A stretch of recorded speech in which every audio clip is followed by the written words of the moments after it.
Hello, today I'm in Toyota RAV4. In this video I'll show you where is the power outlet.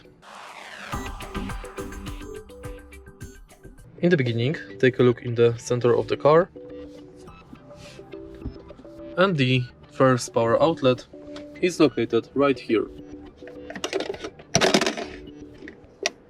The second one is located inside the armrest.